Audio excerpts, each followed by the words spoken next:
Shalom. First and foremost, I'd like to give all praises, honor, and glory to our Shem Shai. I want to give double honors to the apostles of greatness to not do well. Salutation to the man of the open and sensei elect. There's a brother Marcus out here ensuring that I just want to do a quick edification for the elect's sake. And the name of this lesson would be, seek those things which are above.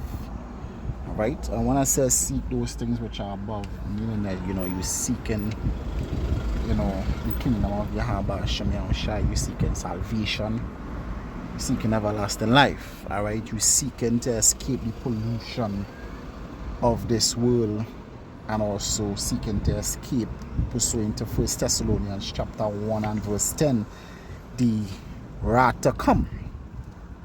Alright, because the way our minds were programmed in this world, basically programmed to achieve success in the sense of becoming rich, becoming well known, and all these things. And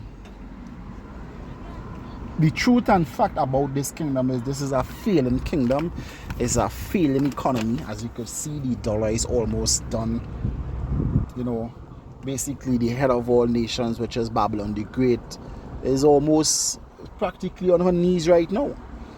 Alright? Practically on her knees, and she's like a wailing woman, clamoring basically to go out with her last hurrah, passing all those legislations and tariffs and whatnot. But the Lord Yahweh Shem Shai had numbered her kingdom, and he said, "Thither shalt thou come and no further." So America cannot go any further, and all these nations, beginning with Russia and China and all these nations, China thinking that they're gonna have next. They don't understand the Lord Yahweh Shem Shai, what he purposed, for, as he said, Esau is the end of the world and Jacob is the beginning of it that follow it.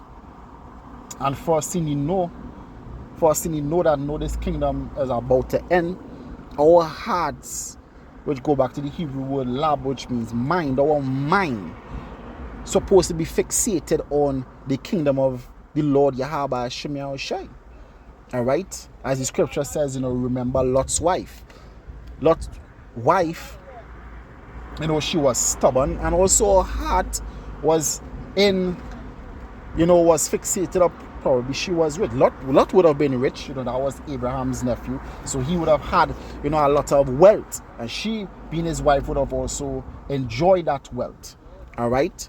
So if our hearts are fixated on whatever material things that we have in this kingdom, when the destruction comes, it could cause a problem for us. It could be problematic. All right, let's say the Lord blesses some of us with millions. All right, and you living good. You blessing brothers.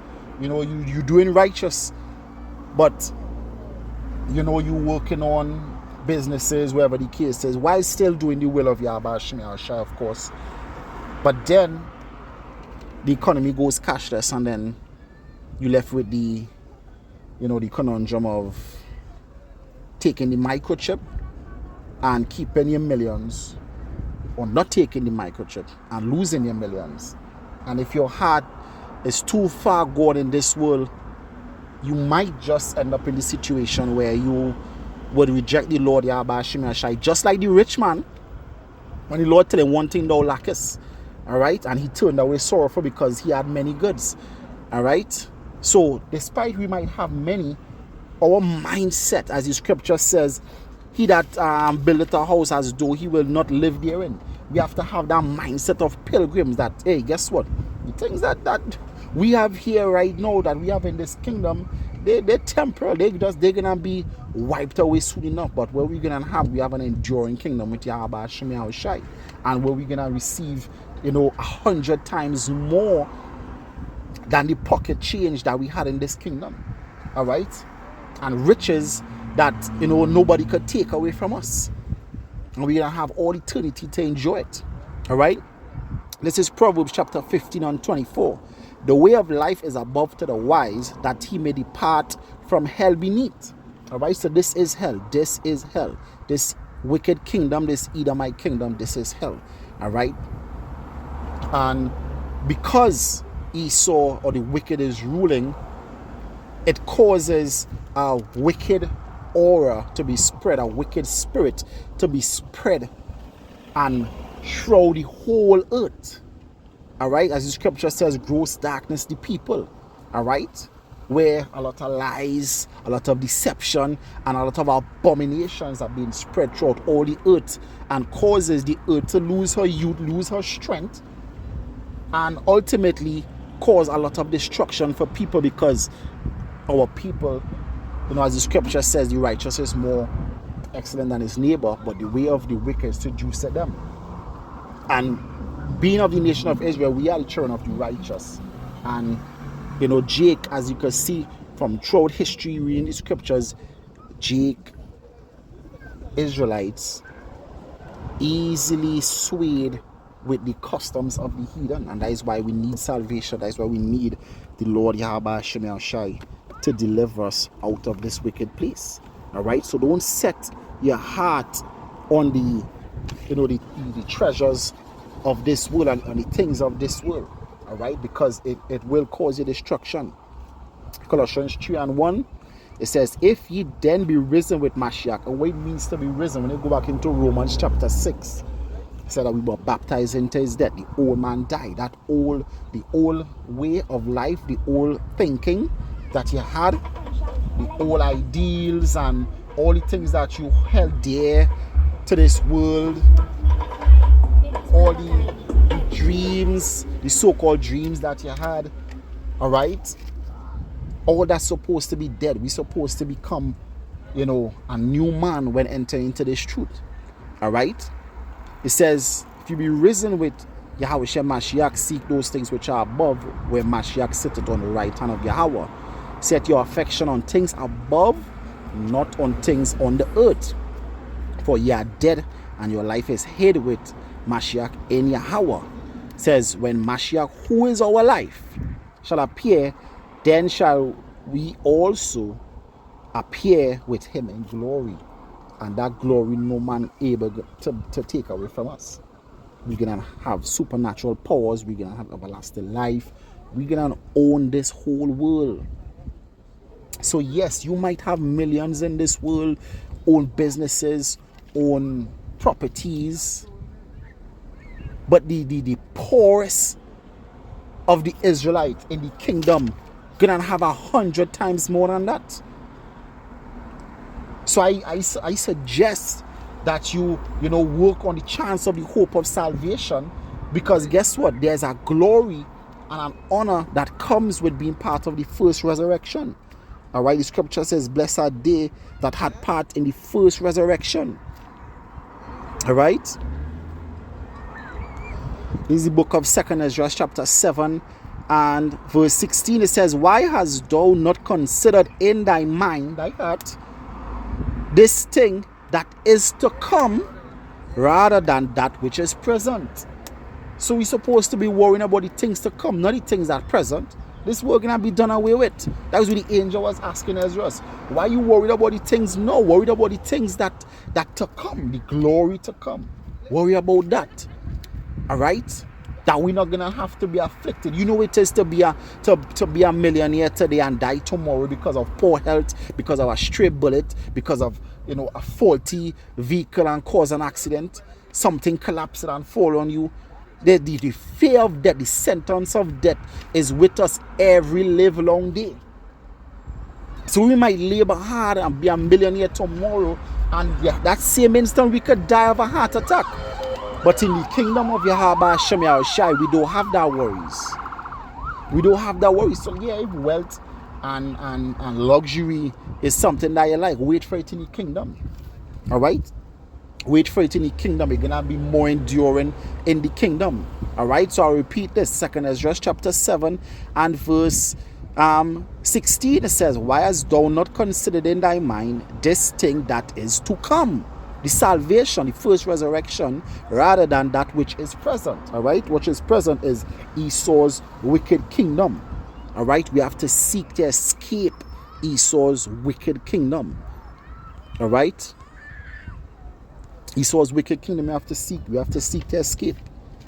We have to seek to escape. 2 Corinthians 4:18, it says, "Why we look not at things which are seen, the mundane, tangible, but at the things which are not seen, intangible. For the things which are seen are temporal." The things of this world are temporal, they're only for a short while. So once you learn and understand that these things here are only for a short while, then you will say, "Nah, well, I might as well just wait until the kingdom come. Why, put my heart on things that only gonna be for a short while?" Then you will be like, like these wicked Israelites, they say, "I don't know what tomorrow brings, so let me enjoy today." And that is the mindset of the wicked. When you read Wisdom of Solomon chapter 2, that is the mindset of the wicked. We live in today, we don't know about tomorrow, so let us enjoy today. But the righteous, when you go in Hebrews chapter 11, all right, so I'm going to finish this. He says, "The things which are seen are temporal, but the things which are not seen are eternal." All right, and when you go in Hebrews 11, and I believe it's around verse 13, it says, "These all died in faith, not having received the promise, but seeing them afar off." So we have to be like the righteous, seeing the promises afar off. We have to be far-sighted, not near-sighted. The people of the world, they could only see as far as the tip of their nose. But we have to see miles down the road to see it. I can see where Yahweh Hashem Yahushua will do this. I can see where his promises will bring this to pass. That is the mindset. That is the sight that we have to see. We have to see with the spirit and not with our eyes. All right? It says, "All these died in faith, not having received the promises, but having seen them afar off, and were persuaded of them, and embraced them, and confessed that they were strangers and pilgrims on the earth." And these rich men considered themselves to be pilgrims. They're not even setting their heart on the riches that they had. They set the love and the honor and the glory of Yahweh Hashem Yahushua, the keeping of his laws, the attending to Yahweh Hashem Yahushua, greater than anything into this world. And us as their children, that's the same mindset that we're supposed to have in this kingdom. All right, that is the same mindset that we're supposed to have. All right, that the things of the glory of Yahweh Hashem Yahushua should be set above all other. All right, this is the final precept here. This is 2 Peter chapter 3 and verse 10. "But the day of the Lord will come as a thief in the night, in which the heavens shall pass away with a great noise," from the nuclear missiles, World War III, "and the elements shall melt with fervent heat. The earth also and the works that are therein shall be burnt up. Seeing then," because to see, so how seeing then? What it means by seeing then? World War III ain't even come yet, but yet Peter saying seeing then. It means understanding then with your mind's eye. So we hear these words, we read these words, and we believe them. So therefore, in our mind's eye, we seeing these things coming to pass. "Seeing then all these things shall be dissolved, what manner of person ought you to be in all holy conversation and godliness, looking for and hasten unto the coming of the day of the Lord Yahweh Hashem Yahushua, wherein the heavens being on fire shall be dissolved, and the elements shall melt with fervent heat. Nevertheless, we, according to his promise, look for new heavens and a new earth wherein dwelleth righteousness." And that is where your heart had to be set on. The kingdom of heaven where righteousness dwelleth. All right? "Wherefore, beloved, seeing that you look for such things, be diligent. Be diligent not only in works, but also in keeping yourself clean. Keeping your spirit clean, spotless and white. All right? Be diligent that you be found in him in peace, without spot and blameless.